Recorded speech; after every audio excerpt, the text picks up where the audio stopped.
I listened to it all and I said, Andrew, is this something I don't get? Is this about Queen Victoria? She's the main cat, and Disraeli and Gladstone are other cats, and then there are, poor cats, and am I missing this?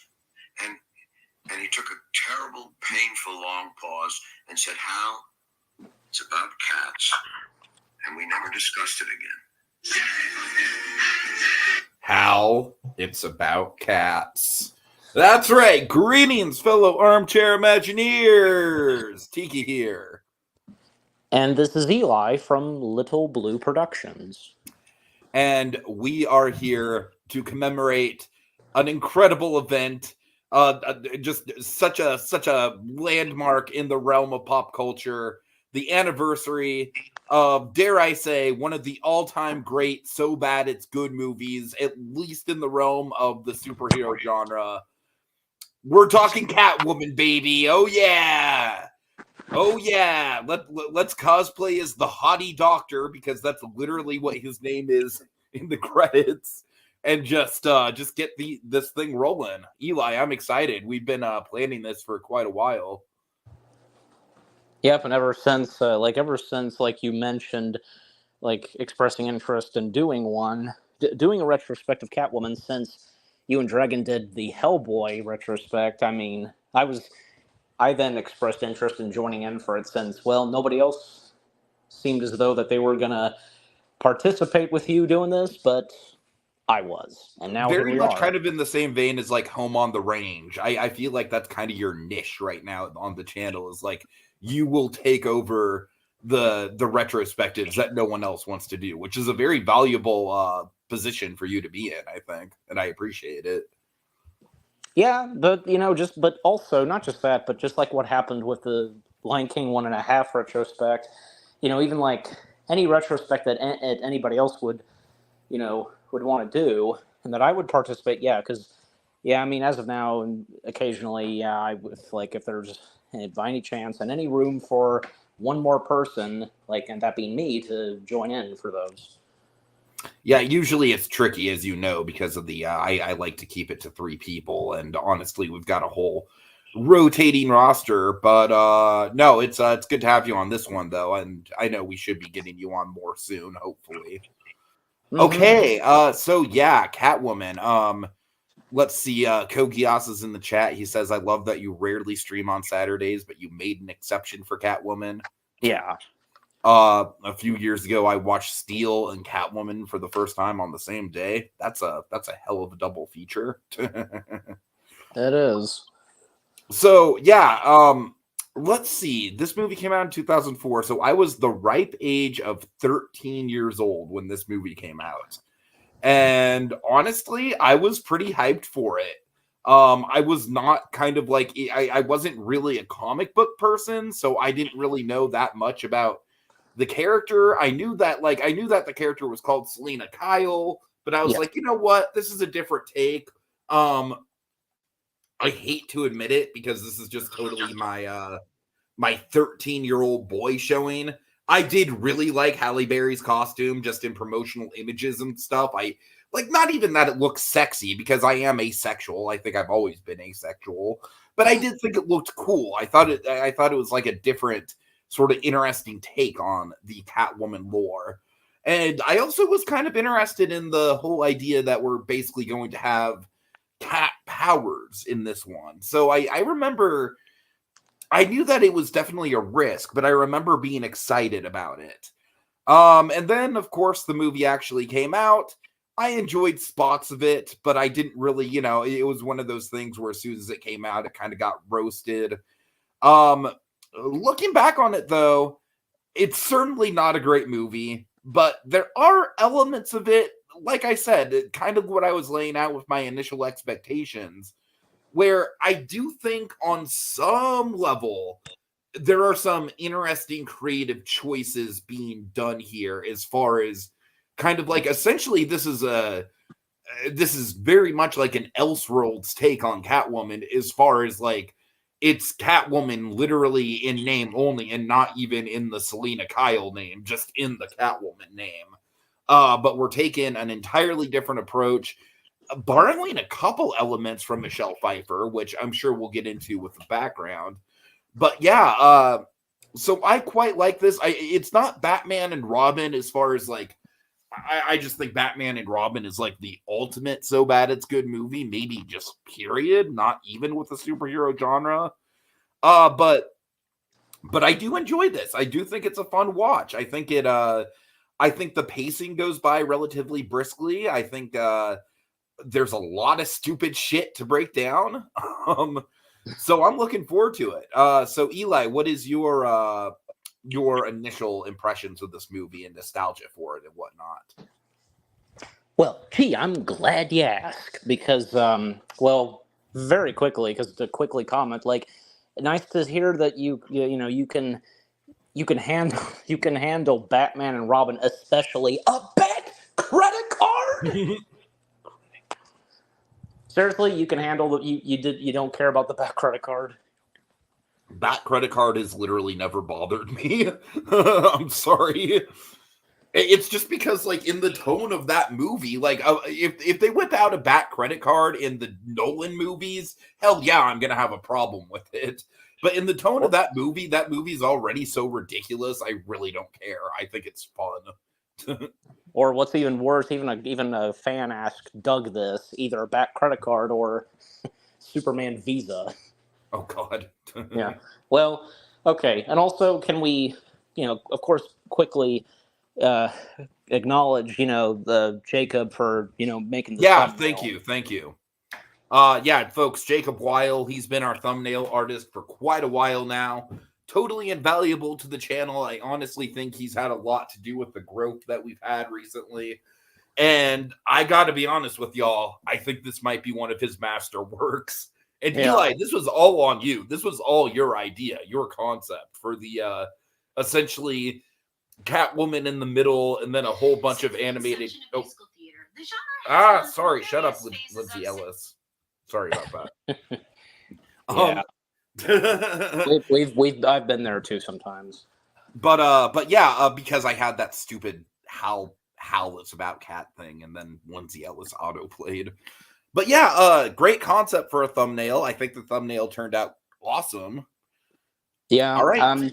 I mean, yeah, because since I knew, I was going to participate in this, I thought, willing to make suggestions and being creative for the thumbnail. And what Jacob brought to the thumbnail is kind of right up my alley, because I've done kind of these kind of pictures where I, excuse me, insert random characters and stuff like that. Mm-hmm. So, but yeah, and also very another quick mention, because we weren't sure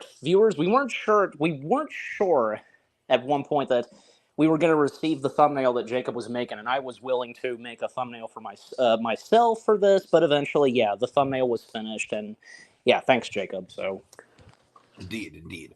okay, all right. So now, what I have to say about the first things I have to say about Catwoman, well, I mean, because this came out in 2004. I was only 3 years old when this came out. Old. Sorry. May I remind you, this is on me, not you. So. No, I know. Just you saying that makes me feel old. All right. Well, my point being is that, again, because I was very young when this came out, but however, years later, I knew the existence and I was aware of, and I saw images. I remember seeing images of Halle Berry's Catwoman and knowing about the film's existence. Well, and of course, learning that it was a total bomb, and of course, also learning the fact about when the film received some Razzie nominations. I think it probably won a good chunk, and most notably, Halle Berry winning a Razzie. And since I just brought that up, yeah, because the fact that Halle Berry herself, and this really shows how much of a good sport she is. Like, I freaking love Halle Berry accepting the Razzie, and honestly, I feel like because she did that, people gave her way too much shit about this movie way long afterwards. Like, come on, folks, she knew what she was doing. Yeah, and yeah, because again, her appearance at accepting the Razzie, and the fact that she brought her Oscar from when she won it from Monsters Ball, and her just acting so emotional and stuff like that. I've still never actually seen Monsters Ball. I need to look into that one. Yeah, I mean, yeah, me too, as of the stream for both of us. But anyways, so yeah, it really shows that she was having a great time. Even very recently, Halle Berry was acknowledging the 20th anniversary of Catwoman.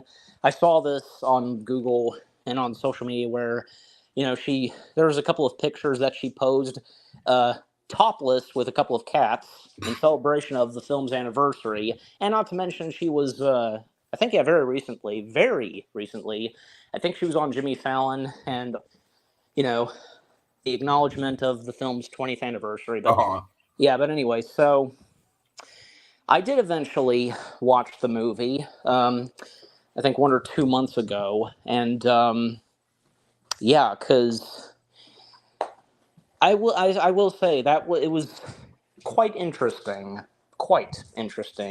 an experience watching the movie finally.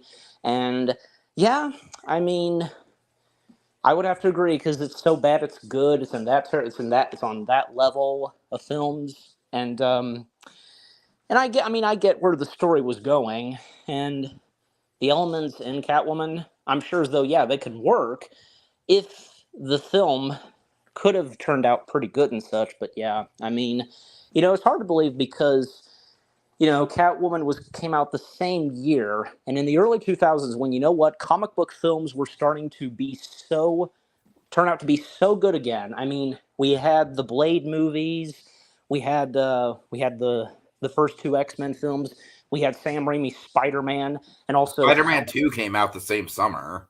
Yeah, that's right, and Hellboy coming out the same year too. Mm-hmm. So it feels like probably Warner Brothers could not get over the results of Batman and Robin, and they were so worried. I guess it feels like they were just so worried about Catwoman, and when it took quite a while for this film to be made, and it finally was, and because some things that were left that were not in Catwoman, like Halle Berry cannot be Selena Kyle, and the city cannot be named Gotham City. It's like, Warner Brothers, have you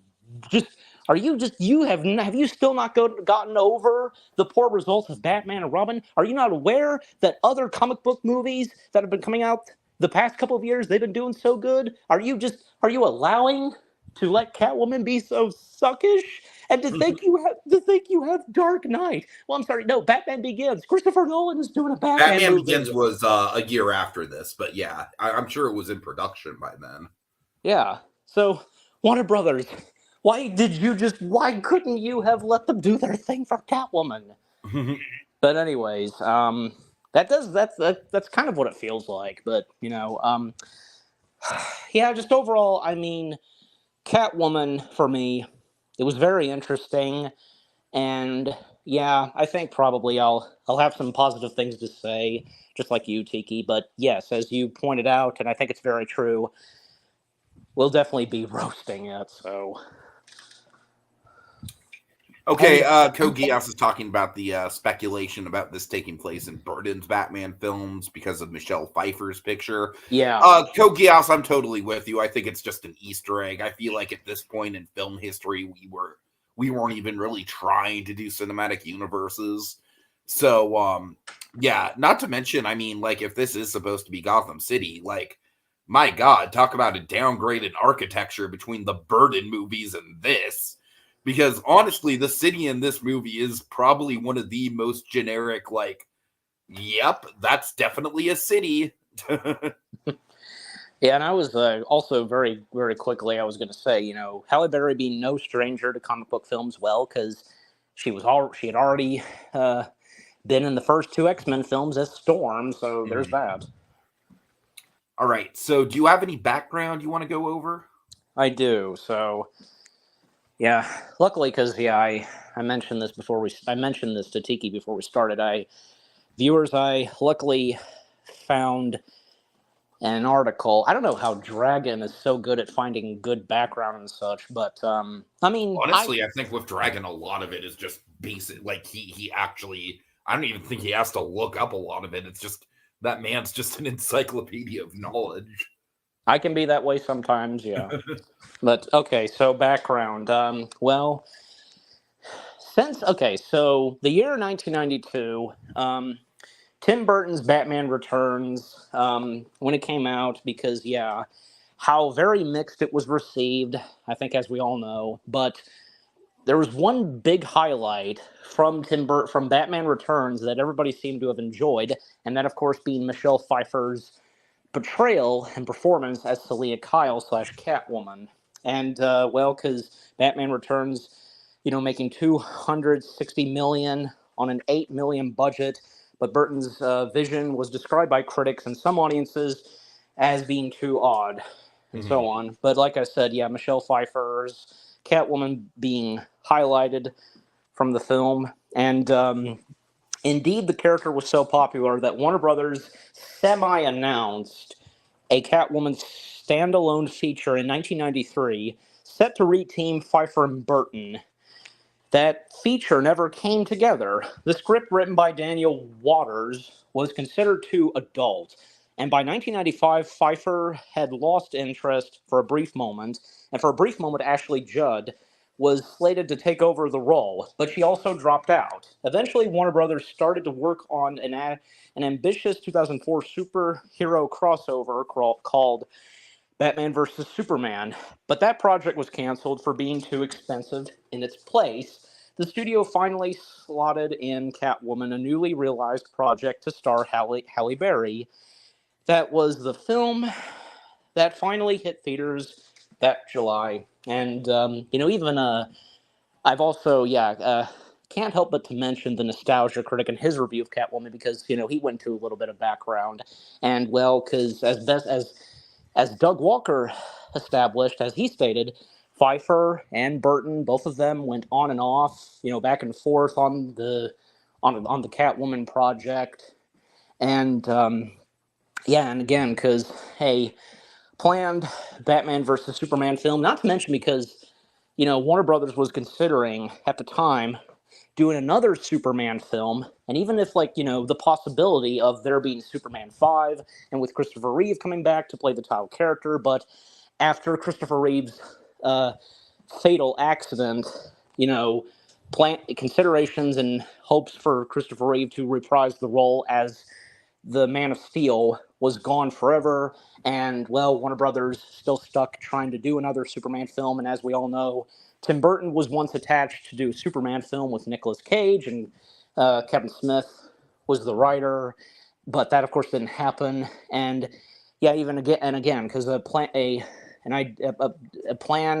for a Batman versus Superman film, which didn't happen, and, again, because in place for Batman versus Superman was, of course, the idea for doing a Catwoman film that went away for a while, but then they decided to revive, an idea to do a Catwoman film, and what ultimately would become what it is. And when it came out in 2004, and with Halle Berry playing the title character. So, yeah. But, luckily for Warner Brothers, not long after Catwoman, because just a year later, Warner Brothers doing DC live-action films would come back up on its feet when enter Christopher Nolan, and he, of course, did Batman Begins, and from there on. But, it is a shame because, what was going on with Warner Brothers and so much development hell for them. And that's pretty par for the course for them. They've never really gotten out of that, honestly. Yeah. They were in good shape when the Nolan movies were coming out. That's about it. They were. And, of course, not just that, but some other films that were not DC, but still, Warner Brothers still. Oh, yeah, of course. Warner Brothers usually kills it in the non-DC front. They're usually pretty consistent. All right. Yeah, they definitely are. Okay. That's it on background. So, I definitely think the most interesting component to that is the Selina Kyle that we see in Batman Returns. she has the one supernatural element that other Catwomen don't have, where she definitely gets the whole resurrection thing, like what happens with Patience Phillips in this movie. I also feel like there's a little bit of an ambiguity in that movie about like her developing like the like reflexes and being addicted to catnip and all that stuff. This movie takes those concepts a lot farther. But honestly, like I said, I honestly kind of feel like the whole groundwork that they lay, where it's like, okay, this isn't like jewelry thief Catwoman. This isn't cat burglar Catwoman. This is a woman who literally is like turning into a cat in everything but appearance. And I don't know, like rewatching it, just divorced from having any expectation that this is going to have anything to do with Batman, I think that in itself is kind of fun. I'm not going to lie. Yeah.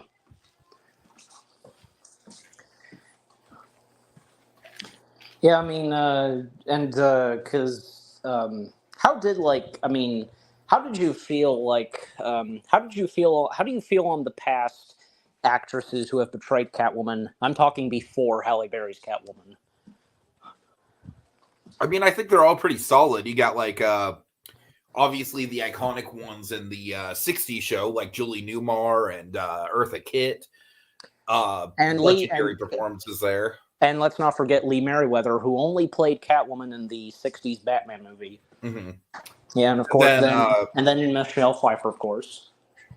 And I think Pfeiffer is still probably like pretty definitively the best Catwoman we've gotten on screen, I think. Mm-hmm.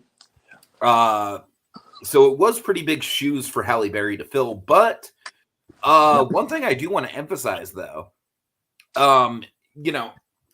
I don't necessarily even think you understand just how big of a deal Halle Berry was at this time, because you got to remember, like, it wasn't just the X-Men movies. No, I'm Tiki. I'm aware. No, well, I know, but I'm just kind of painting a picture for people. Yeah. It wasn't just the X-Men movies. It was the fact that she had the big famous topless scene in Swordfish, which really put her on the map in a big way. It's like a sex symbol in Hollywood. No kidding. Well, that explains. Don't mean to cut you off, but this is a fact. This is true when I say this. That also, because that explains like her being, and because you say sex symbol, well, because she was absolutely a sex symbol. Well, my point being as well, because when she would be in the final James Bond film with Pierce Brosnan, Die Another Day. That too, yeah. Mm-hmm. And I think Monsters Ball technically counts, I think. So. And of course the Flintstones, but that was back during the the early days of her career. Yep, it was. But still kind of playing that same character type. I mean, Halle Berry, man, she was a huge star for in that kind of early 2000s era. Yes. Just coming off of the Oscar for Monsters Ball, which just kind of elevated her even further. So she's sexy, she's talented, she's a big box office draw, she's an award winner. I mean, these are all the ingredients that you would want for someone playing Catwoman, right? Like that. Yeah. You got to understand, like, that is the reason why me as a dumb 13-year-old kid was legitimately excited about this thing, is that I did think that just on paper, it had the makings of something really cool with Halle Berry. And say what you will, the outfit is definitely a little corny. It's obviously a little bit too revealing nowadays. I think it goes a little bit too promiscuous. Yeah. But I think it's iconic, at least. I think it's a memorable look. It's definitely eye-catching. It's definitely poster worthy. So I don't know, man. I want to paint that picture where when this movie first was coming out, like the summer this movie was coming out, I was stoked for it. Like, obviously, I was more hyped for stuff like Spider-Man 2, but this was definitely up there as far as some of my most anticipated of the summer. And yeah, so with that in mind, let's just go ahead and break down the film. I don't necessarily want to go beat by beat for it, but I'll let you kind of take the lead on it if you want to shout out any place you want to start here. Okay. Well, I mean, obviously, I guess we have to acknowledge like the opening credits, and not to mention because like hieroglyphics of cats and stuff like that, and literally the film opens like where we see Halle Berry, Patience in the water, and there's at times narration from her, and the day I died, and so on, and yeah. Yeah, what a way to start that off. You know what that whole opening narration very much reminds me of is the opening narration of Daredevil. The whole they say when you die, your life flashes before your eyes, and that's true for me too. Oh, okay. The Affleck Daredevil, of course. Of course. Yeah. One thing I do kind of like about the narration, and this is going to go into my favorite character in the movie, I do like that the whole thing is essentially supposed to be a letter for Tom. So, Eli, I'm sorry. I'm a fan of Mr. Tom Lone. I agree with Alex Borstein. I think it's a great name for a character. Right. He definitely contributes to like the goofy elements of the movie. I just think that Benjamin Bratt does have some legitimately good screen presence. He is charming. I think as far as performances go, he's absolutely the most charismatic person in this thing. Right. Yeah, and Tom Lone, again, awesome name. Awesome name for a character. Tom Lone being played by Benjamin Bratt. Mm-hmm. Yeah, Tom Lone, I mean, he was okay. I had no problem with Tom Lone. And, because it is obvious, and if any, like sometimes in certain movies, and if you can quickly sense the fact, and I know I did, like, hint of like a soon-to-be romance between two characters, and well, in this case, because hint of a, further down romance between Tom Lone and Patience / Catwoman.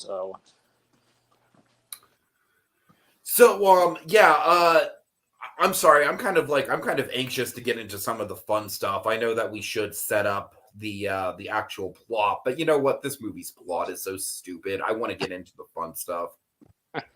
We'll just go. We'll just do this randomly, basically. No, I'm honestly fine with that because this movie's just kind of a hodgepodge. So with Tom Lone, he is the best character in the movie just from a writing and a performance point of view. He's also involved in the most stupid shit in the whole movie. I'm talking specifically, of course, about the basketball scene and the Ferris wheel scene. Right. I mean, the basketball scene, holy crap. I forgot just how painfully freaking awkward this is. Mm-hmm. And then, of course, yeah, because after, Patience is reborn, and because of the cats, like, she's now good at basketball. Naturally, obviously. Yep. No, yeah, the thing about that Go scene ahead. that just always has rubbed me the wrong way, but I also think is just really freaking funny, is just how much the kids are into this, like, utterly sexualized version of playing basketball that these two are, like, I mean, they're practically, like, grinding on each other. And the kids are like, yeah, get it, woo! And it's like, these aren't, like, high schoolers. These are, like, middle school and elementary school age children.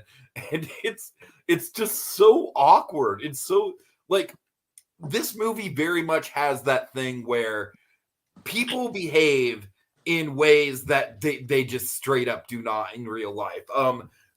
Another example of that is there's a lot of moments where full crowds of people will just applause, and I'm just like, oh my god, you literally are doing this like 3 or 4 times at this point. Like, This is crazy. This is stupid. Kogia says something that Steel and Catwoman have in common is that they both have basketball scenes. Yep. But yeah, I don't know. The basketball scene to me is pretty much like when I'm watching this movie from the perspective of the so bad it's good, this is the scene that I'm waiting for. This is the scene that kind of just like absolutely just crystallizes all the ridiculous funny stuff about this movie into one package. Now Kogios just said Catwoman and Tom Lane should have been in Space Jam: A New Legacy. Oh my god. Can you imagine a Tom Lone cameo in Space Jam: The New Legacy? Well, that would be insane. Yeah, I mean, at least we did get cameos from variations of Batman characters. So, I mean, you know, with what we did with Deadpool and Wolverine, I'm saying like I would love to see Halle Berry Catwoman pop up again in a tongue-in-cheek kind of way, kind of like how that movie handled certain characters. You know what I mean? yeah, now that you just mentioned it, I don't know if you knew this. I read this a little while back, maybe like I think yesterday I saw this where this is this is true. I don't know if you heard of this, but Halle Berry ran into Blake Lively, and Blake asked Halle Berry, if she would want to, make a cameo in Deadpool and Wolverine, and Halle Berry, she was on board for it, but it didn't happen, well, because she never heard from Ryan Reynolds, and if Ryan Reynolds considered Halle Berry to make a cameo. Yeah. I mean, they couldn't, like, if they were to do that, it'd be like, they'd have to, like, jump through some hoops to, to actually get her into the Catwoman appearance legally. Yeah. I'm just trying to think, like, I guess you would probably do, like, another Flash movie to work in characters like that, like, from the DC side of things. I don't know. Yeah. And did you also see what Kogios also said? I can't remember if I can't remember if you did read this, where he says something that Steel and Catwoman have in common is that they both have basketball scenes. I did read that, yeah. Oh, okay, yeah. I could have sworn you might have, but yeah, but that was another good one on the Space Jam: New Legacy reference. So, but all right. yeah, and because and also I was gonna mention this, like, because of what you said, like, sexually or something, because in the basketball sequence, like, my comment is, why would there be some sexual stuff with basketball? Seriously. No, I mean, that's the thing with these two, man. It's like, okay, this movie is just very thirsty in general. One of the characters we have to talk about, we got to mention Alex Borstein. I know she's got a character name in the movie. I think it's Sally, I want to say. It's you're right, Sally. Okay, I can't believe I actually remember I do, that. But you know what? No, she's Alex Borstein. Yeah, I do have Catwoman's IMDb page up just in case. So, and Eli, Alex Borstein might be one of the most absurdly thirsty, like, best friend female characters in all of fiction. I mean, oh my god, this woman. Well, I mean, that's not to say that she can't be the only one. So. Well, I mean, you also have Gay Stereotype, who, frankly, I find that whole character to just be, like, super outdated, cringy. He's entertaining, yes, but, like, in, like, an, oh, God, I can't believe that this is how we used to depict gay people, and it was just okay. It's so outdated, honestly. Mm-hmm. Look out, man sandwich at 12 o'clock! And then just literally every reaction shot this dude has, every line is just him, like, giggling or clapping or dancing. I'm like, I just, sure, there can be flamboyant gay people like that. That's obviously a thing that exists in real life. But I don't know, man. Just the way that they did that character, he doesn't even really have that much screen time. Like, he pops up maybe 2 or 3 times in the whole movie, and the fact that he's such a minor supporting character just makes how flamboyant and over the top he is just stick out that much more. Yeah. The sandwich line made me burst out laughing. Oh God. Well, No, I mean honestly, all of the stuff in The Office with just Alex Borstein and this dude being just super thirsty for Benjamin Bratt, it is legitimately good comedy. And credit where credit's due. I'm not even really saying that in an ironic way. Like, Alex Borstein is obviously a very talented comedic actress. And legitimately, I do think, I was saying Benjamin Bratt. I think Benjamin Bratt kind of has the performance where I do think he's a really solid, like, straight man to all the craziness going on in this movie. But I do think that Alex Borstein is probably the best performance in the movie, just as far as like running with the goofy tone, and she actually does make a pretty memorable character here. Is the character likable? Not really, but certainly memorable and certainly funny in a lot of ways. Mm-hmm. All right. We already acknowledged, right? We already acknowledged Alex Borstein, best known for Lois Griffin, right? I mean, I didn't credit that, but yeah, it should go without saying. Of course, Lois Griffin, her most iconic role, right? Peter. Peter. Oh my God. Makes you wonder. I don't know. Possibly, like, if by any chance Family Guy would have done a Catwoman joke, Oh yeah, I wonder if they ever have. That's a good question. I don't know. Yeah. All right. We should probably set up our bad guys, even though they're some of the more boring elements of the movie, I've got to say. Mm-hmm. Well, I just very quickly, I did look this up. Well, what came up that Family Guy app game, on iPhones, like apparently because Lois Griffin has a costume, of Catwoman. So. Oh, there we go. All right. Well. Yeah. Catwoman Lois. When I grow up, I want to be Catwoman Lois.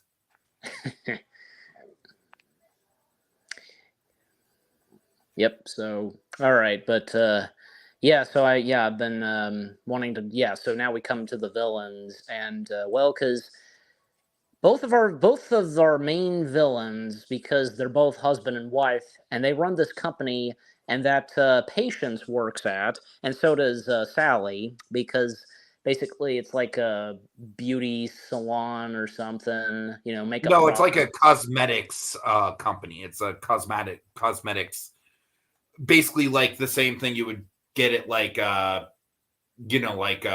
designs makeups and stuff that you would sell it at Sephora or something like that. Right, yeah. Definitely not a beauty salon, but yeah. Mm-hmm. Even at a certain point, because like both husband and wife, George and Laura Heder, they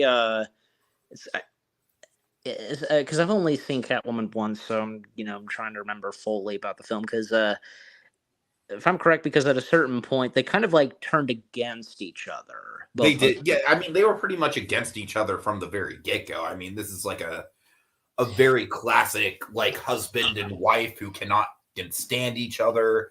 The husband is just blatantly, obviously having an affair with the woman who's replacing Sharon Stone in the advertising. Doesn't even try to cover it up. Like, yeah, from the get-go, these two are pretty much against each other. Yeah, I mean, but aside from like Laurel, I mean, if I'm correct, like, George was still doing something devious, right? Evil and such. You know what? I honestly think that I would have to watch it again. The vibe I got from it the two times that I did watch it today, and yes, I watched this movie twice today. You're welcome. Actually, technically once last night and once today. But the vibe I got was that George was kind of the fall guy. I don't actually. I think he probably knew about the risks of the side effects, But I think that Sharon Stone was very much the one that did not care, very much the one that wanted to cover it up. I think the implication is part of the reason why Sharon Stone kills George is because she's worried that he'll put a stop to it because of the side effects. So Yeah. Sharon Stone, by and large, really is our main antagonist here. Right. And and fun fact, it's true because and a coincidence because both Sharon Stone and Halle Berry being in Catwoman, well, Halle Berry would get the role that Sharon Stone was considered for in the Flintstones. Oh yeah, that's true. I didn't even think about that. Talk about a huge coincidence. Right. Yep. So yeah. So funny to see because like they would wind up being both of them being in a film together, and in this, and basically having a literal cat fight by the end of the movie. Yeah. Like I wanted to be in Flintstones. No, you bitch! I wanted to be in Flintstones. Ah, suck to be you.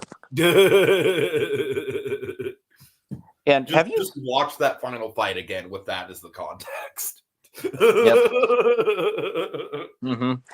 I really think that Sharon Stone is the main antagonist. Well, Sharon Stone, she's a great actress, and I don't think she was that bad playing the main. I think she has one legitimately really intimidating and clever scene, and that's the frame up scene, where I do like that she manipulates Catwoman into thinking that she's going to help her, bring down her husband, and then just totally turns it on her head.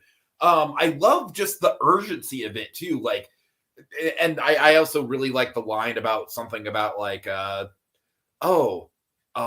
what, you want some milk? How about a smoking gun? Like she's really got those kind of villain quips down. And then just how I think the real beat in her performance that's like legitimately impressive is how quickly she goes from like super menacing, threatening Catwoman, literally turns a switch into help me, Catwoman killed my husband. Oh, George, oh no. You know what I mean? Like I think that is some legitimately like super impressive acting. Say what you will about the rest of the movie. That scene right there legitimately impressed me. Yeah, because like and I guess for some of us audience, like some of us not really seen it coming, like the little twist and like betrayal and Catwoman being framed. So, I mean, because there have been some other films that have done this kind of thing. I mean, one that pops in my head. Well, because like it's like Penguin framing Batman and Batman Returns, if you recall. Mm-hmm. Yep, and Sharon Stone, because like honestly, I've only seen just a few films of that Sharon Stone has been. What say you, Tiki? I mean, I'm kind of on the same page. I've not seen her most famous stuff. Like, I've not seen Basic Instinct. Yeah, I'm kind of on the same page as you. I don't really think I've seen a lot of her more iconic roles. Yeah, other big big films that she's been in that she's known for. There's Casino. There's The Quick. Oh, I have seen Casino. Casino's, yeah, she's really good in Casino. There's also The Quick and the Dead and Silver. Okay, not seen either of those, but yeah, Casino that might be my favorite Scorsese movie. Right. And I know, this goes for both of us because we've heard her voice in DreamWorks Ants. Yeah, playing the princess. So that we've seen, but yeah, I think for me, because mainly it's just it's Ants and Catwoman. Casino, I don't think. I mean, as we do this stream, I have not seen Casino yet. Casino is like, it's a little bit more of a deep cut when it comes to Scorsese, but like, my God, I think it's just as good as like his more famous movies. Like say Taxi Driver. like Taxi Driver or Goodfellas. I like it better than Goodfellas, which I know is a hot take. Okay, what about say Cape Fear? Oh, Cape Fear, is that Scorsese? Yeah, it is. Is it? Yeah, yes, it is. I how did I not know that was Scorsese? I have not seen Cape Fear. That's definitely on my radar. I need to check it out soon. Me too. Me too. You Yeah. know what I'm more familiar with is I'm more familiar with the Simpsons episode. That's a parody of Cape Fear. And it's literally just called Cape Fear. You are correct. Sideshow Bob playing the part of Max Cady, Robert De Niro's character. Uh-huh. I believe that's the episode where the famous like rake running gag comes from. And and just that like noise that Sideshow Bob makes, Yep. Fun fact. Well, fun fact. Very quickly, fun fact before we go back to Catwoman, because I've seen like maybe one or two videos where there's a compilation of Sideshow Bob, and with the rakes, and they've they reused the same audio track of Sideshow Bob's grunt and such. Mm-hmm. Yep. So, um, but yeah, Cape Fear, yeah, definitely a must-watch film, and since it's done by Martin Scorsese. But anyway, so yeah, but coming back to Catwoman, because again on the villains, I thought they were okay, and it's an interesting plot where the makeup supply and such, well, because there's something like toxic to it, and will just do something to people's faces by using it. You know what? I hate to give this movie a lot of credit, but this is actually kind of a growing concern in the makeup industry. Specifically the fact that kids are getting into makeup at a younger and younger age. It's a concern that it's like some of the shit that kids who are like 10, 11, 12 years old are like, like putting on their faces. Like they're literally like chemicals and shit that are not healthy for people that young, so it is legitimately a concern. I think it's kind of funny how because I don't know if you remember the whole 10-year-olds in Sephora thing that happened last year, where a bunch of kids in that age range just started like flocking to Sephora stores, and it was like it was a whole big thing. That's how I found out about it. Right. But okay, let's see. Kogias says it's interesting that Frances Conroy has a supporting role in both Catwoman and Joker. Mm-hmm. Yeah, out of the two of those, Joker is definitely the one that worked out the most, where it's very much kind of still an Elseworld sort of thing. Yeah. And Kogios also says, I wonder if Frances Conroy getting cast in 2 Batman villain films is a coincidence, or if she was cast in Joker as a way to reference Catwoman. I don't know about that. Me neither. Yeah, there's no way. So okay, she plays Ophelia, right?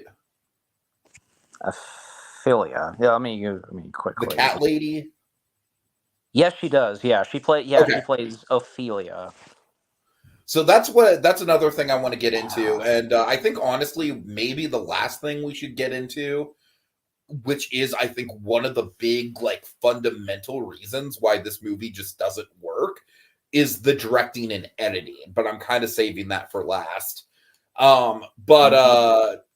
So this character is really interesting, and so what do you think, Eli, about the whole idea of like Catwoman basically being this big lineage and the supernatural powers attached to her? Essentially, she's like Spider-Man in the form of a cat, where she's getting all the, the cat-like reflexes and landing on her feet and acrobatics and stuff like that.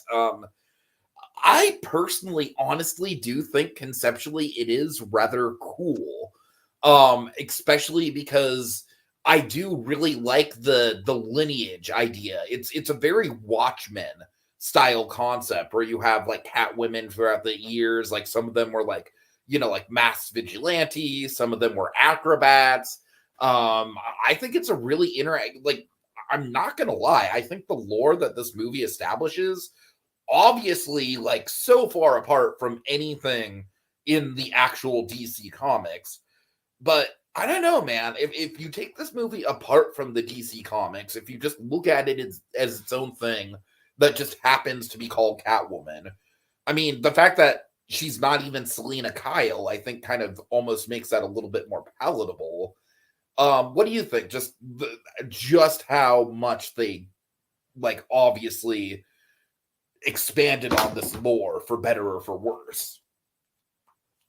Yeah, I mean, I never didn't bother me, and I think I'm on the same level as you are. How you feel about, the similarities between this Catwoman variant and, well, in comparison to Spider-Man, because I mean, let's face it, because in reality, because cats, they're quite good jumpers and climbers. And I think that's, well, because it only seems necessary, especially for this Catwoman variant where you have to have that. They have to have those elements. And because, well, what those cats did to her, because when she drowned, and yeah, that whole sequence where she was supposed to deliver an idea and proposal and such for the company, and how she accidentally saw like what the wife was doing and so on. I And love how instantly murder happy those guards are, by the way. yeah, but one of them, as I recall, one of them like wanted to peacefully approach patients, but the other Yeah, one but just, then the other one is like, you will never do that again, blah! That was bad! there you go. Yeah. So I mean, at he's least not that over the top about it, but he is pissed, and I think that's yeah, funny. but so it was nice. It was at least nice to see that there was one guard that wanted to take this And then peacefully. throughout the rest of the movie, that one guard is pretty much like, all right, fuck it, we're just shooting to kill. I tried. Yeah, and they can, and realizing that, well, because of who they're working for, and you know how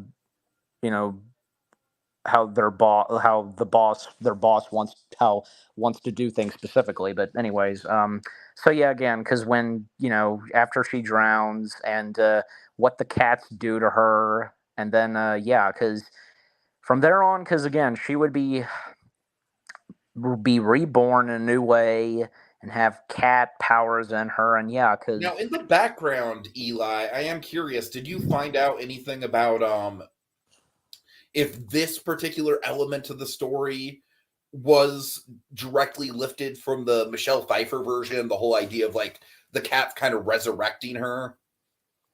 I think it is obvious. Yeah. And I do think that is interesting, where it's like that is definitely the most Tim Burton-y thing that he does with Catwoman as a character, is essentially make her, by all intents and purposes, kind of a zombie. And I don't necessarily think Patience Phillips in this movie is zombie-like, but No. I think Michelle Pfeiffer honestly is a little bit more in that vein. But that might, again, that's probably just the Tim Burton-isms coming through.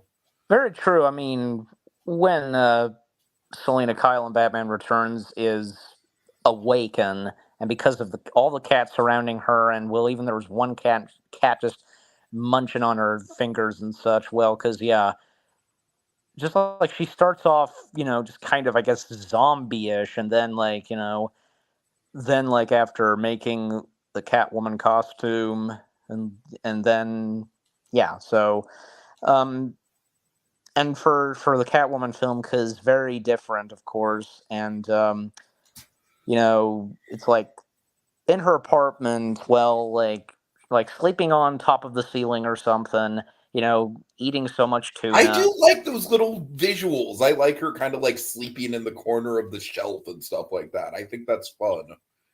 Right, and even like say this like, yeah, Patience mentioned this, that she would never like wear leather or something, and she ultimately does when she gets the cat powers and such, and making her Catwoman suit and such, and also because again, like her jumping around, climbing, and even like really having strength and able to like take down any victims that come towards her. Well, and especially because early on in the film, just struggling trying to get sleep, and because of the next door, Oh man, this is probably unironically my favorite scene in the movie. I mean, because these people just straight up deserve it. And I don't even think it's like funny in a so bad it's good way. I think it's just legitimately funny.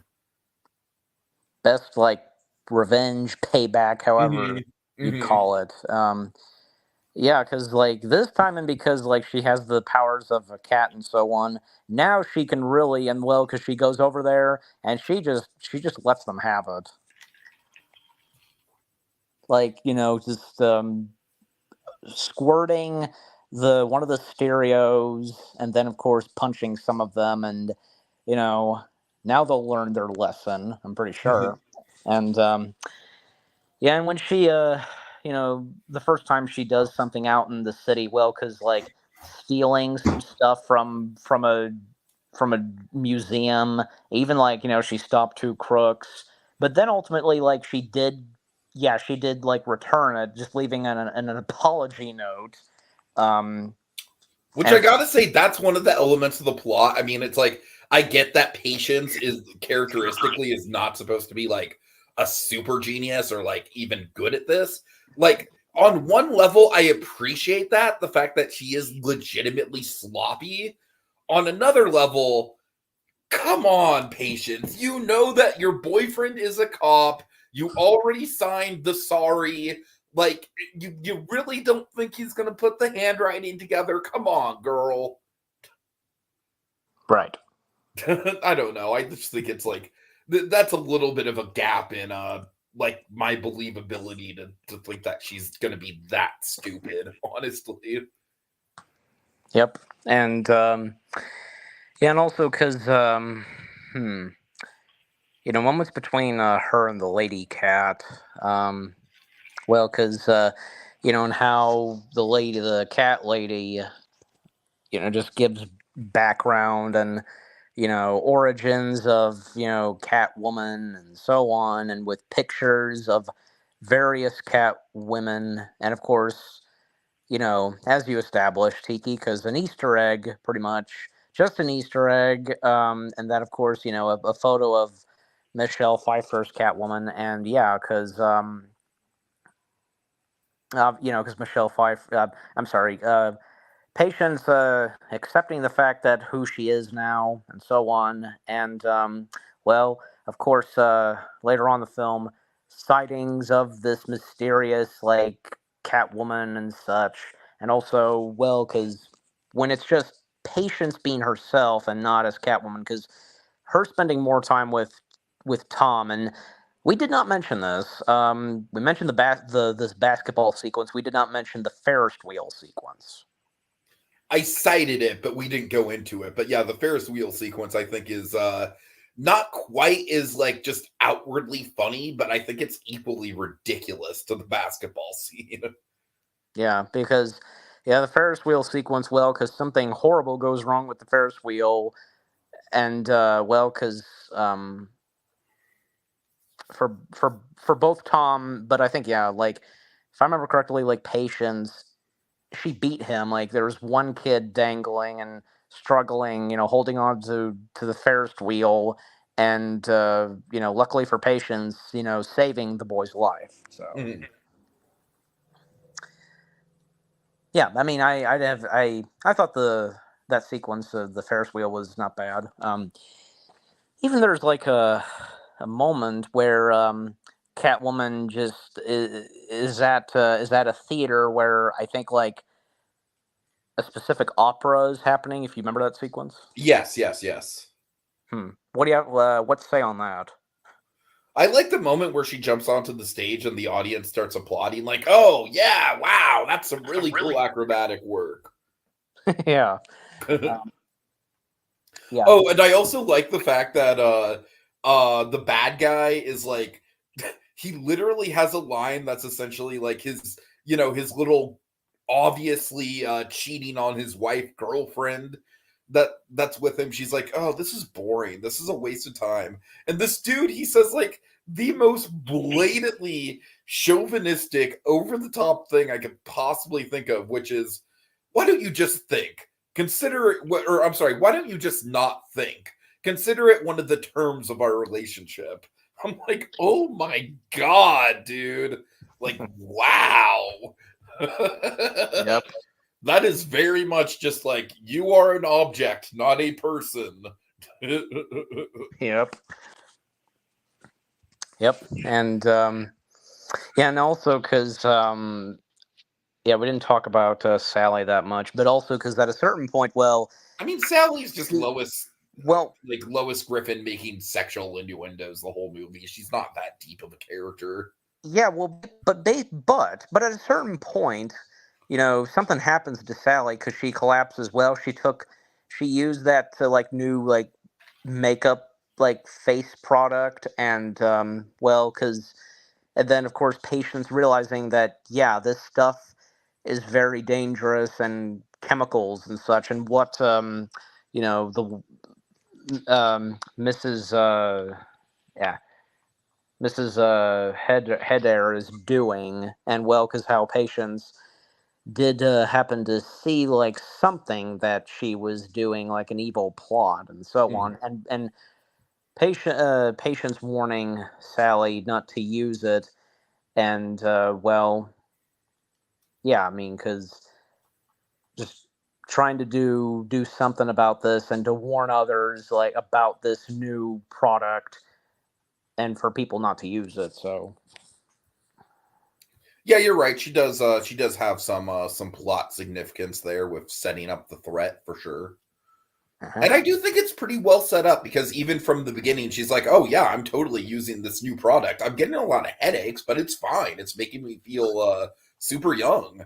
Like, okay, honestly, I think as ridiculous as this movie is, I think some of the setup and payoff in the script, it's not like amazing. It's not going to, obviously, it's not going to win an Oscar or anything, but I think it's fine enough. I've certainly seen movies that have way bigger stretches when it comes to setup and payoff than this. And honestly, you know what I think is also a little bit underrated in this movie? There are certainly some bad elements of it, but I actually think some of the action in this movie really isn't bad. Specifically, I do really like the fight scene between Catwoman and Benjamin Bratt on the catwalks. I think that's pretty well choreographed. Yeah, I don't know. It's not amazing action by any means, and obviously something like Spider-Man 2 completely blows it out of the water when it comes to action set pieces, obviously. But like I think that I've seen a lot of action movies that are just completely incompetent and just when I watch the action, it's borderline nonsensical. And I think the action here is decent enough. Okay, so Eli, do we have any other film-based things that we want to get in? Because I would like to take the last part of this podcast to talk about our esteemed director and the choices that he's made. Yeah. Well, I mean, because we have to talk about like the third and final act of the film and where we get the climax and such. Because, well, I mean, again, because we brought this up early on, where, yeah, Sharon Stone's character framing patience, and even because Tom getting tangled up in this too, and well, because the husband was taken care of course, early on, and then well, because now it comes down to the missus, and yeah, just I mean, like the police going after Patience, and then Patience going after Laurel, and the climax, the fight between both of them, and because of the products and so on, and I think the fighting between both of them not bad. I And think it's solid. I think it's a solid fight scene. Again, it's nothing super memorable. It's nothing that's going to be like, oh, wow, holy shit, that fight choreography. But I do like that it is very much like a cat fight. You know what I mean? It's very much like it's vicious, it's personal. I don't know. Yeah. Also, Eli, we would be remiss if we didn't mention yet another Flintstones tie to this movie. Do you remember what it is? Well, we already did. Yeah. We already did Sharon Stone and Halle Berry, It's but not Sharon Stone. Something a little bit well, more obscure. we already did that one. So we already covered. I already covered that one because. But no, I don't remember. It's something that ties into Viva Rock Vegas. I'll give you a hint. Nothing? I feel like I should. I feel like I would know about this. Maybe I did, but you're gonna have to remind me. Okay, it's the way that Catwoman gets out of jail. Oh yeah, because we didn't talk about the jail scene. And by the way, I mean okay. I like to clarify. I have seen Viva Rock Vegas. Maybe I did see maybe I did see the entirety of it, but it's been a long time since Fair I've. enough. Fair enough. It's been a long. My point being, it's been a long time since I've fully have seen Viva Rock Vegas. But yeah, again, we didn't talk. We didn't. I completely forgot about the jail sequence until now because well now we're technically talking about it now. But okay, but what is it? What is this again with the in In comparison Viva Rock Vegas, Fred in, and Barney are crying, and in Barney comparison to literally Viva Rock Vegas? yeah, Fred and Barney are crying, and Barney like literally slips through the bars to get Fred some tissues, and Fred's just like, Barney, you can fit through the bars. And obviously with Catwoman, it's like, she's using her cat powers to be flexible. Mm-hmm. Yeah, you know what? Because I think like that kind of thing, and like I think I've seen that kind of thing before with like some characters like easily like getting out of the jail cells or something. But I mean, yeah, I'm sure it's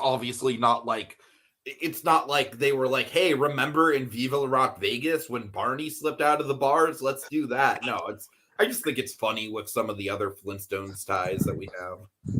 right. Yeah, but like, do we have anything else to say on the jail sequence? Not Because really. well, I mean, because like, yeah, at a certain point, yeah, Patience did get arrested, and even Tom, he hated doing so. But yeah, again, because I mean, really, all I really have to say about the jail sequence, well, again, because she did eventually at one point get captured and arrested. I think, yeah, if I remember correctly, at her apartment, and then, well, because again, Tom, I think, yeah, if I recall, Tom hated doing this, and again, as we just said, like Patience easily getting out of the jail because of her cat powers, and even like hijacking a car, and That's funny. yeah, just like just at least like she spared the driver, just like shoving him aside and just getting in the car. But yeah, and coming back to the climax between Sharon Stone and Halle Berry, their characters, and yeah, and like the demise and defeat of Laurel. Well, I mean, because it's fall to the death, and it was of course a hard hit, and yeah, I think it was a yeah an okay death, villain death and such. I mean, it's pretty stock, honestly. I think the only cool thing about it is that she lands on the company logo. Yeah, there you go. I mean, yeah, that was very fitting. Mm-hmm. Like, it's one of those things. Like like make like certain, and it depends. Like make certain like villain deaths really cool, and where it is that they would land, and even if like they would get impaled, just anything. Just like try to be good at that stuff. Mm-hmm. Yeah. And the ending to it, because not bad, because all ends well and for everybody, even like Sally, she survived, and thankfully, because the product, which of course being very chemical and dangerous, did not proceed. And even if I recall, because when Sally was still in the hospital, I think she was like hitting on one of the nurses, I think, well, male nurses, I should say, if I recall. um His name is literally just listed in the credits as Hottie Doctor.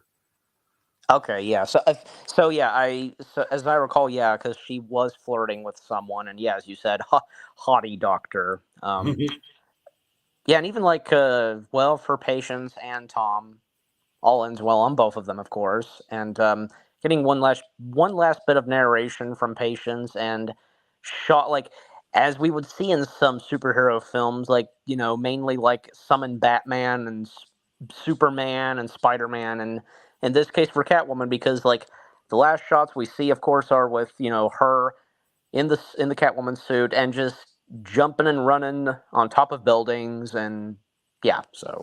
I'm not gonna lie, her cracking the whip against the moon at the end, unironically a cool shot, right? Yeah, I think that was not bad. All right. Code Geass, honestly, I don't know if this movie would be better by having Batman in it, just because the concept is already so divorced from Batman that I honestly feel like if you were to throw Batman into the mix, it would kind of just inherently not being the Catwoman that we're used to would Right. just stick out even more. You know what I mean? Uh-huh. And two other comments that Kogias said. Well, he also says there are enough Catwoman actresses to do a Catwoman multiverse film. Yeah, I mean, I could see it. Yeah, I mean, especially because, well, yeah, technically you can bring back Michelle Pfeiffer. It's a I know shame that that we lost Eartha Kitt, but it is. I mean, we still have Julie Newmar and Lee Merriweather. So true. get like, I'm sure possibly like maybe possibly they would come in, and you can easily bring back Michelle Pfeiffer. I know that I heard at times that she expressed interest in coming back as Catwoman. So there's that, and bring back Halle Berry and Hathaway and Zoe. What's her last name from? Kravitz, I think. Who betrayed Catwoman in The Batman. So, Mm-hmm. and coincidentally, because this was not the first time that she betrayed Catwoman, because well, she voiced Catwoman in the Lego Batman movie. Oh, that's right. I remember that. Yeah. Yeah, so she already did something Batman related and already played Catwoman, and now of course she got to play Catwoman in live action. So that was really cool. So I mean, more than likely it wouldn't happen, but it's an interesting thought. A what if thing, like what if there would be a multiverse Catwoman film? But anyways, and Or maybe just also, multiverse Batman in general. I could see that, like, because there's a lot yeah, you could go there if you yeah, go that route. there you go. And also Kogias also said this his latest comment: if Catwoman got a sequel, I wonder if Sally would have become Catwoman's sidekick. Oh God, I don't know if Sally's very useful for anything except dating advice. Unfortunately, Yeah, and honestly, like Catwoman, this Catwoman variant seems better off not having a sidekick. well, I mean, she even like that's one of the actual things that I like about her arc in the movie is the fact that she pretty much acknowledges, like, hey, look, Tom, this isn't going to work because I need to be my own person. Right, right. All right. So, Eli, we have one more thing we need to discuss, and it's kind of a big thing, and I've been saving it for last just because I think it kind of permeates a lot of the bad elements of the movie. We need to talk about Mr. Petoff. Yes, Mr. Petoff. That's one heck of a name for a director. Oh my god, this is his only mainstream movie. He's made a couple other movies. Yeah, I Apparently looked. he made a Fire and Ice The Dragon Chronicles movie from like 2008. I actually think I remember this, believe it or not. I think I really do. It was And terrible. he directed one film like that came out in 2001. There's a Q. The letter Q's at the end of the title. Vidaka. Let's just say that. Okay. Yeah, I don't think I've even heard of this film until No, now. I haven't either. So Petoff is a music video director, first and foremost. And honestly, I think that is very obvious when you watch the movie. And honestly, here's the thing: is that I feel like his music video directing style, it certainly makes for an unconventional viewing experience, but I also think it kind of makes the film stand out a little bit as far as like, first of all, the soundtrack very much permeates this movie, like more like not in a Guardians of the Galaxy sort of way where it's where it's diegetic music. The soundtrack basically is essentially he's using licensed music for like big chunks of the actual score, if that makes sense. You know what I mean? He's like working in these licensed songs to kind of be the driving force for a lot of the action and a lot of the momentum in the movie and a lot of the editing as well. And just the editing in general, I think, is one of the film's definite weak spots. Every time that I encounter a film where it's like I have to like, my mind notices that, my God, like you cannot count to 3 without a cut. That's bad for me, man. That really starts to give me a headache when it's just like cut. There's some really wonky editing in this. There's some really glaringly obvious continuity mistakes in this. But I honestly think that all that stuff just kind of like really does give this movie it's so bad it's good identity. I really do. I think if this was just directed by, I don't know, let's say, like, with all due respect, a Sean Levy or something, which I know I'm just pulling that out of my ass just because I feel like Sean Levy is he's a competent director, but I haven't really loved many of the movies that he's directed. Like, this movie would be like fine. It would be fine. It would be a little weird that it existed, but I imagine the action would be a little bit more comprehensible. But because it's directed by frickin' Pitoff, I genuinely think that is the spice. That is the ingredient that just kind of puts this movie over the edge into being campy, into being memorably bad, into being just stylistically awful in a very unique kind of way. Mm-hmm. Yeah. Also, Pitoff, is that his name? Is that how I want to say it's Pitoff, but I don't know. I don't know. Well, also, I don't know if you might have missed this because he also was a second unit director on mainly like the only film that everybody would know so well, of course, and he was the second unit director on, and he was uncredited for this. He was the second unit director for Alien Resurrection. Oh man, that's. I mean, that pretty much checks out. I mean, honestly, I can see his style in that movie. I'm not gonna lie. Right.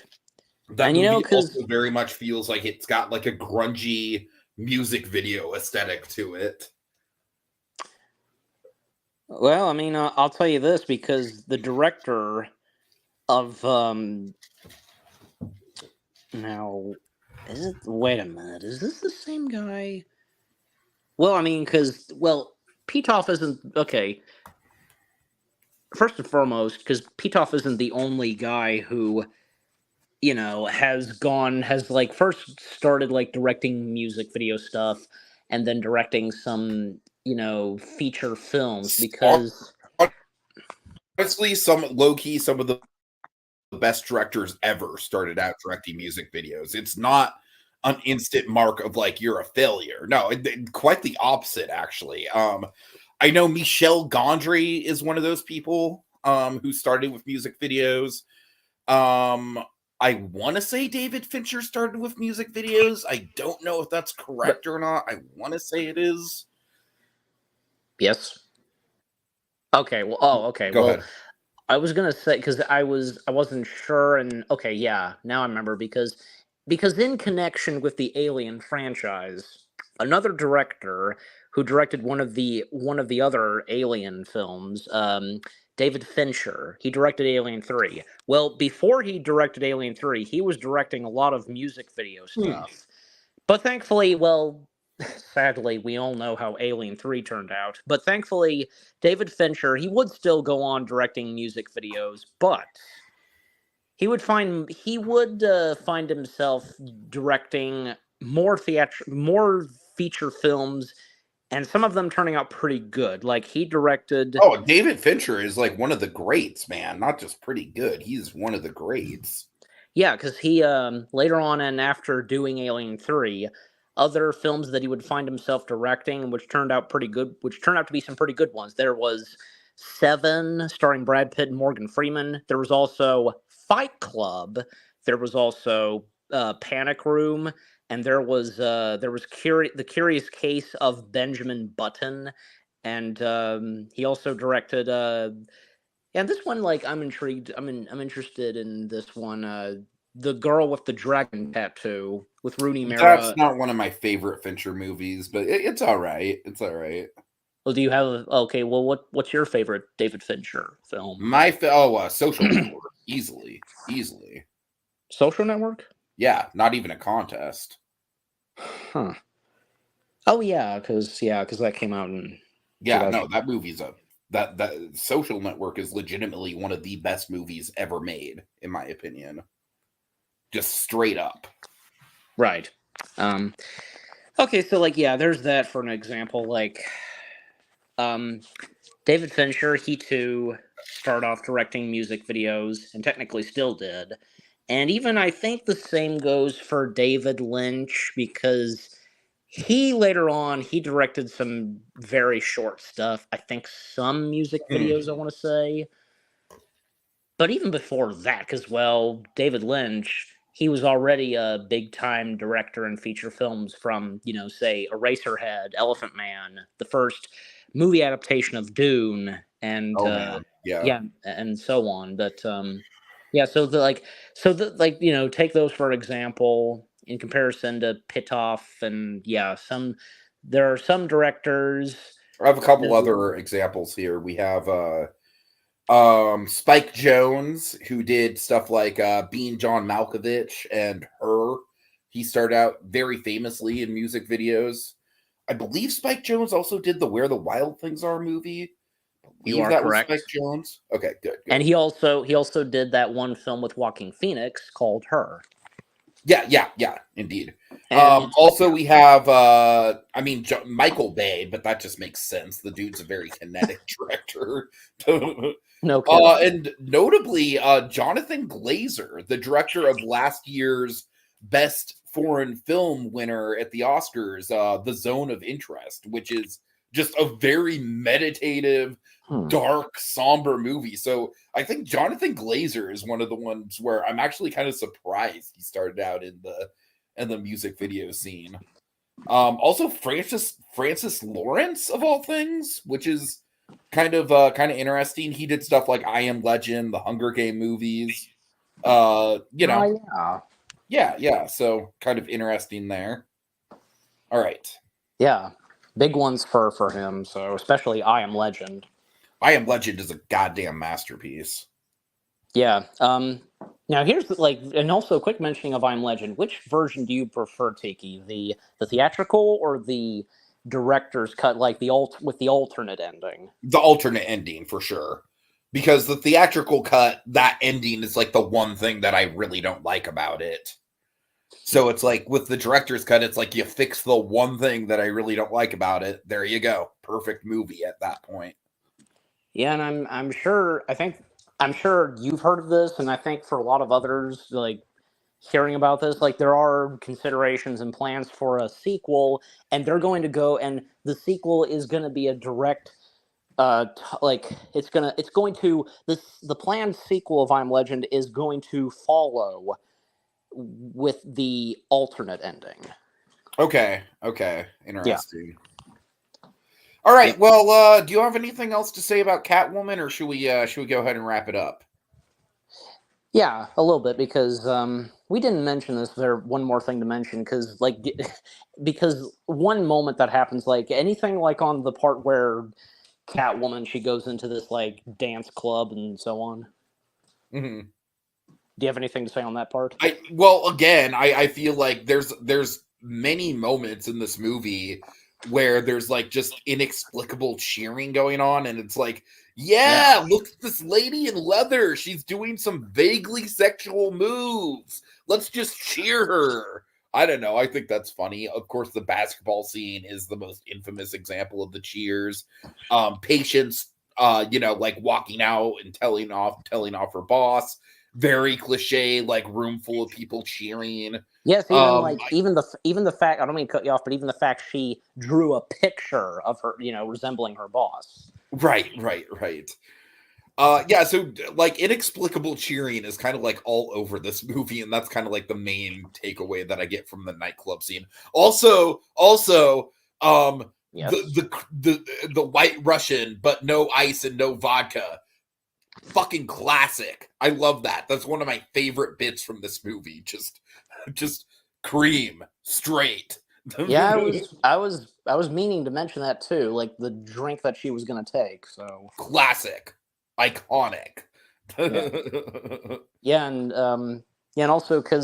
also another thing to mention, because like I mentioned him very early on. Like, have you seen? Did you ever? Because I did. I even saw it before watching the film itself. Mainly, I watched the skits, but did you ever see the Nostalgia Critics review of Catwoman? I'm sure I have. I should have rewatched it for this. I Now, don't remember a lot about it.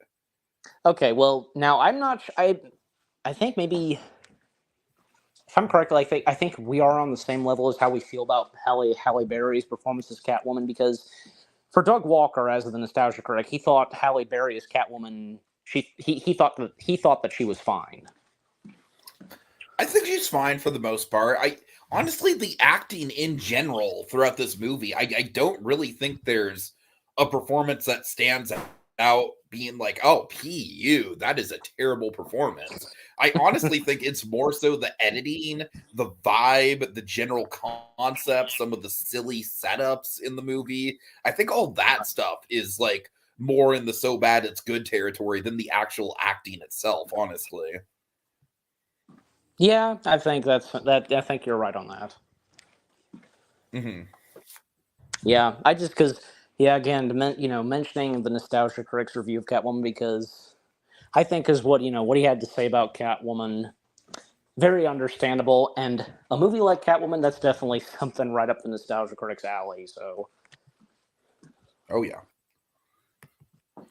Okay, well, I think that's about it. I'd kind of like to get this under the hour and a half mark if we can. We're at an hour 27 minutes right now. well, because we are at 1 hour 27 minutes and 11 seconds. Mm-hmm. So, any final thoughts?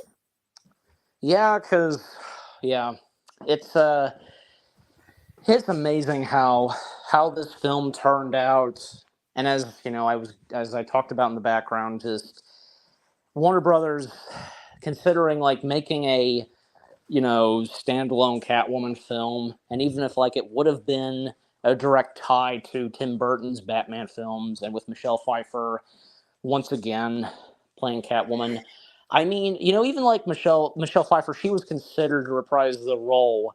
I mean, that goes for both her and Michael Keaton. They were considered to come back for the next Batman film, which of course would be directed by Joel Schumacher, and ultimately Michael Keaton and Michelle Pfeiffer would not come back, and from there on, whom would be cast, and thus the result being Batman Forever. But again, because like it was technically was in development hell, and then finally in like the early 2000s, they decided to give it another shot, and they did. And when they did so, and by casting Halle Berry, and there's